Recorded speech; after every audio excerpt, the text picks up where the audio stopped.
your hands together for the man that took a bullet for rock and roll, Mr. Bruce Kulick.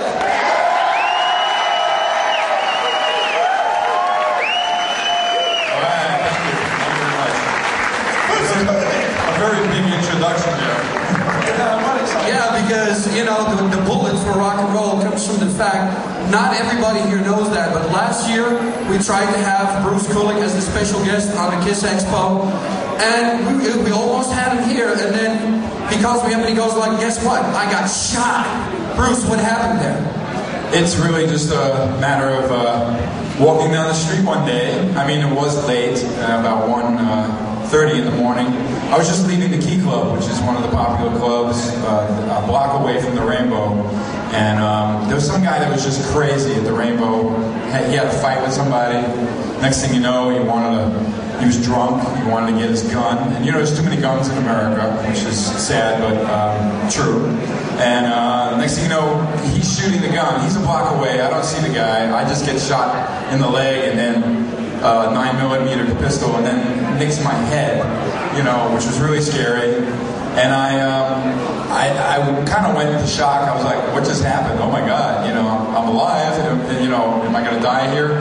And then some paramedics came and took a look at me. They came very quickly. You know, there I am, 911 on my cell phone. You know, I was with some friends, and they take me to the hospital. And by the time they released me and said, you're very lucky, I was calling my mom saying, you know, beware when you turn on the TV. CNN's got, you know, ex-Kiss guitarist shot in a club in, you know, Sunset Boulevard. You know, don't freak out. It's me. I'm alive. I'm okay. I'm going to be fine. But you know, I was just very fortunate. You know, it could have been much worse, of course, and I've made a really good recovery from it, and I'm just glad that everything worked out the way it did. But it just shows you never know what's going to happen anytime, you know, in life. So enjoy your life and be good to all your loved ones, and be good to all your people, because you never know when you're checking out, you know.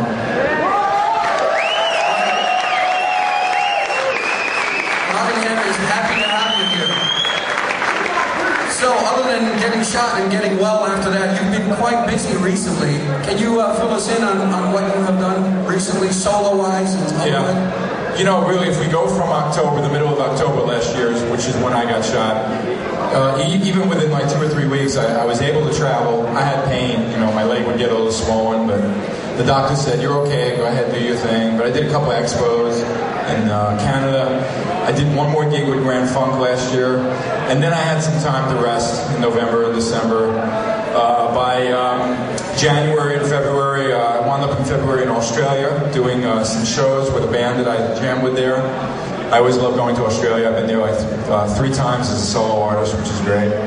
And then after that, I went to I did some dates with Grand Funk, and then wound up in Sweden actually for 4 or 5 shows with a Swedish band. You know, again, solo, promoting Transformer and Audio Dog, the solo records.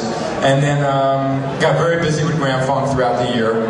All year I was getting the Union DVD finished, which it's going to come out sometime early next year. It's finally done. And I've been writing music, but I haven't recorded any of it yet, okay? And I've only done a couple of Kiss Expos, actually. Of course, there was one just recently in Germany last week, and then this one, and I think I did one a couple of months ago, I guess, somewhere in Maryland, I guess, right? Baltimore. But I've been very busy with Grand Funk. You guys are all aware of, I know Grand Funk's not that well known, excuse me, in Europe as much as America, but they're a terrific band.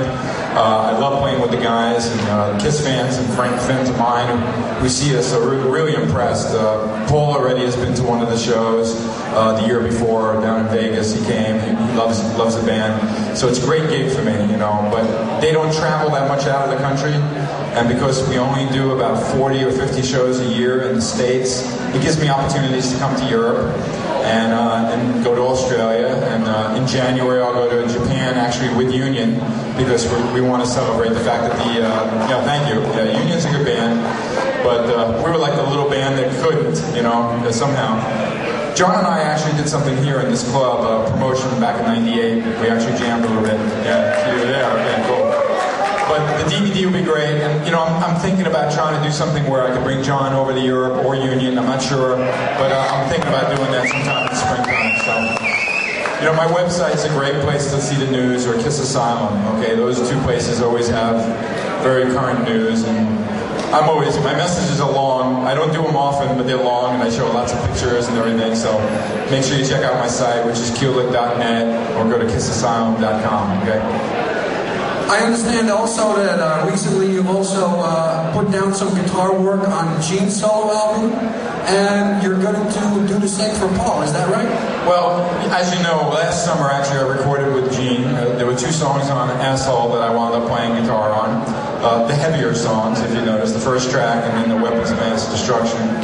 And Paul, before the tour in America, we were doing some work on some ideas for his solo record, and he's going to have a great record. And it's ironic, just last week when I was in Italy doing this acoustic show, I get a message from Paul at home, can you come in the studio next week? And I call him, I go, Paul, I'm in Italy.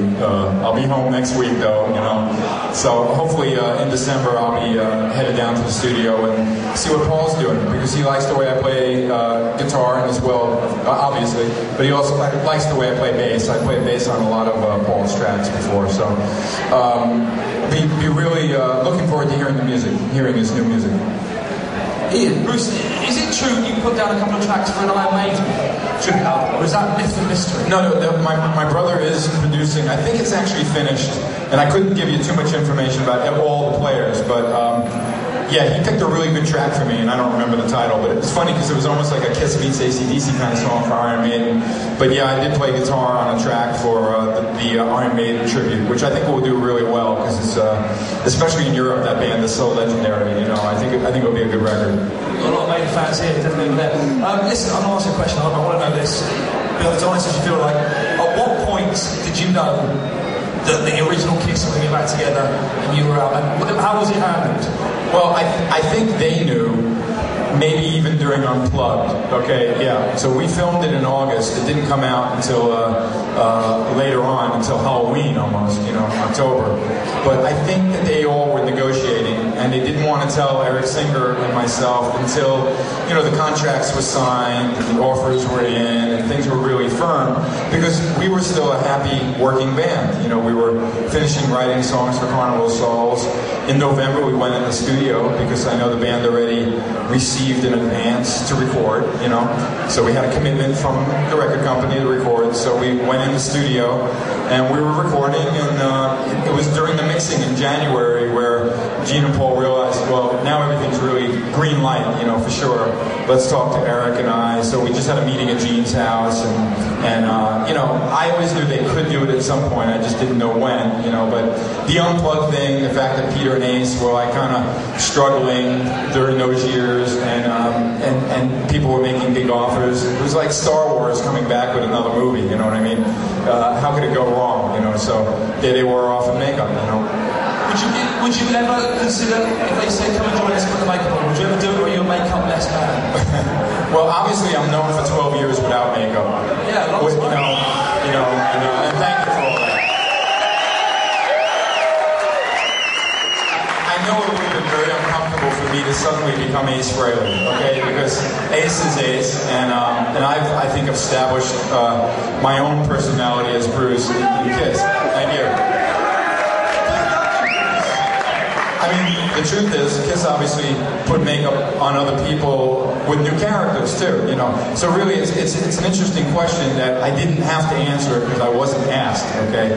Now, sure, if they came to me and said, be Ace, and we don't know how long you can be in the band because maybe Ace wants to be back in the band, kind of like what Peter and Eric ran into, I know I wouldn't have done it. There's no way. I have a great gig with Grand Funk, and I don't want to, be worried about, so I'll do this tour, and then you're going to throw me out because Ace wants to be back in the band. So, again, the situation didn't come up. It would be a little different if they said, okay, 5-year contract, now you're the dog, or something, you know what I mean? You're the peacock, I don't know, something. Then maybe I could consider it, but, as it was, Tommy, I wasn't asked because I couldn't cut the gig or do the gig, It's really, Tommy had to be there a few times for Ace, okay? There were 2 shows Ace didn't want to do. They were strange shows.